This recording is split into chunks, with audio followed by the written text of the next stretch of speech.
to another episode of Soccer Examiner.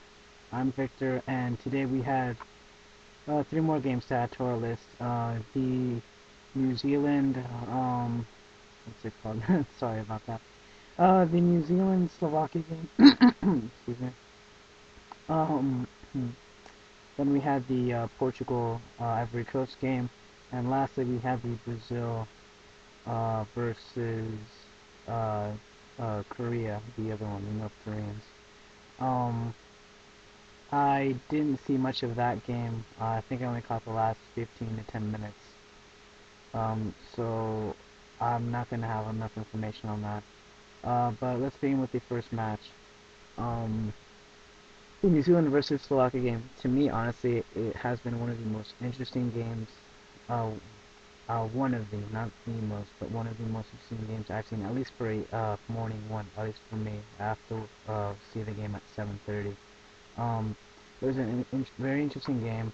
I'm assuming that these both these teams played great, just because, or not just because, but a big motivation was that Paraguay and Italy tied.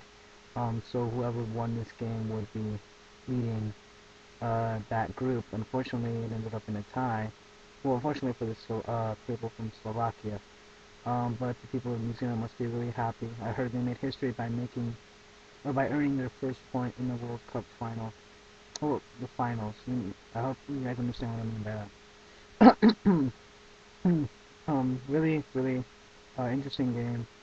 Um, I believe the New Zealand, the Kiwis, or the All Whites as they're called, I believe they had dominated the beginning of the game and the end of the game, while as the people, or the Slovakian team, dominated the rest of the time. Um, so yeah, really good result for the New Zealand team, especially with that 93rd minute goal by, I believe it was Reid. Really interesting. Uh, so back to my analysis of the players that I thought played a good game, at least for New Zealand. I have Reid, who scored the goal. Um, I have Keelan, I don't know how you pronounce that. I'm so sorry about that. I thought he was really dynamic, at least in the beginning of the game. And for the defensive effort, I have Elliot. He was really, not digging dirty, but doing all the little dirty, not dirty work, but just the little things to keep it a low-scoring game. And as for Slovakia, well, actually, before I go to Slovakia, the player who should step up or did not have a good game for New Zealand would probably be what is it? Uh, Paston, the goalkeeper. Sorry, it took so long. I have so many. I can't even read my own handwriting. Um, he was a little bit shaky at times during crosses and stuff, so he should just work on that. I don't know, just give New Zealand more confidence coming out the back. And as for Slovakia, the good players that I have are Vitek, the striker, I believe, and Weiss, the coach's son. I'm sorry, I can't pronounce his names. He played a great game too. And lastly, Sestak played a pretty good game. Now the player who should probably improve will probably be the captain, Hamsik. Um, I know I'm putting pressure on the captain, but I mean when you have that captain's armband, you need to lead the example. And basically kind of carry your team either with plays or mentality or morale. And I just feel he needs to do a bit more of that. Um, so yeah, next game, Portugal versus Ivory Coast. A lot of people are hitting on this game just because it ended in a tie, and worst of all, it was a 0-0 tie. Um, I'd like to dispute that. I thought it was an interesting game. Well, actually, let me correct myself. The beginning and the last part of the game was interesting. The middle was just a forgettable game. I don't even remember, and I just watched it a couple of hours ago. Um, so yeah, the first couple minutes, Portugal had, you know, good strikes. There's that one with Cristiano Ronaldo where he hit the post, And I don't know if you guys have noticed this, but I still have not seen a long range goal. Now whether that's the Jubilani's fault, who knows? But I still haven't seen a long range goal like out of the box, or at least like a upper 90 out of the box goal, or a long distance goal. I'm still waiting for that one. But anyways, Cristiano Ronaldo almost had that. But then after that, it began to disappear. Carlos Queiroz used the substitutions to bring in, for a more offensive approach, he brought in Simao Sabrosa, which I thought should have started, but I don't know how he's been doing in Atletico Madrid. And he also brought in Thiago Mota, sorry, Thiago. But that didn't seem to work. Then he basically brought in Mireles just to center the defensive part of the field, so they would end up with a tie. Um, Now, what Ivory Coast did with Zenegor and Eriksson, he ended up putting Drogba as a substitute. And I don't know about you guys, but I was happy that he made an appearance in the field. I'm pretty sure the crowd was happy. I mean, they were applauding him the second he got in, or even before he got in, just when he just stepped up out of the bench. People were already clapping. He's a big part of African soccer, and it's a pleasure to see him play.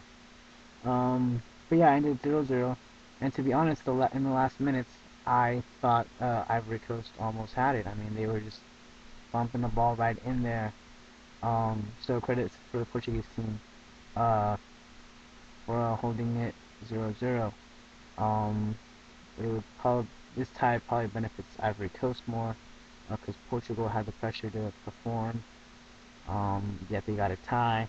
Anyways, to the players, be good. I would say Cristiano Ronaldo. People said he didn't have a good game. I would debate that he had a pretty decent game, or he had flashes of it. So why not put him on my list? Um, Creative plays, and a lot of Jogo Bonito, which I haven't seen so far. So it was a pleasure to see him. Um, the other and the back line, I have Ferreira or Ferreira. I believe he had one of the key saves during the match, so I put him on my list. He's also been the reason why, or one of the reasons why, especially in the right flank, that Portugal has had a pretty good defense this game. Uh, Lastly, the player who should step up his game is probably Deco. He's one of the signature players of Portugal, and I haven't seen him done much. Although he has been running on the field, he should do more in the attacking portion. And for Ivory Coast, Gervinho, I don't know if you guys seen him. He was very dynamic. He was all over the field basically. And anytime he touched the ball, it was a dangerous attack for Ivory Coast. I have both Torres, Colo, and Yaya. Um, really good defensively. They basically broke the attack that Portugal kept trying to do or whatever. The player who should probably improve is Kalu. I believe he is from Chelsea. He should improve. More is expected of him as a striker, I believe, or a full midfielder. He needs to work on his attacking. Anyways, I'm running out of time. The Brazil versus Korea game. It was a big surprise for me. I thought it was gonna be, a easy victory for Brazil. Obviously, it wasn't. I didn't get to see much of the game, um, but a good game for the North Koreans. I saw the last goal, the Korean goal, and I thought that was pretty sweet, but the defense kind of did sleep on it. The good players I have are Myong and Elano, basically because they scored, and Rubinho because he was just very creative on the highlights I saw.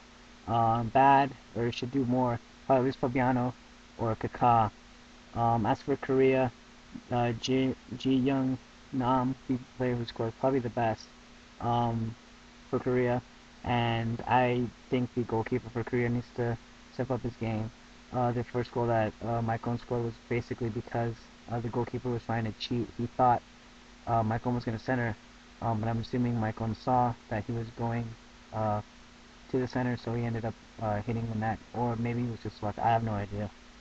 Um, I would like to announce that I will have a video after the last game of round one. I believe it's the Spain-Switzerland game. Just have a few questions. I'm trying to make these things more interactive. So I will post a new video asking you guys, the audience, any questions or basically your opinions. Because I want to know what you guys think. I've been giving some, feedback, some comments, so that's nice, but I want to keep improving on that. So please tune in after the Spain-Switzerland game for my post, and I will see you guys later on my next video. Bye.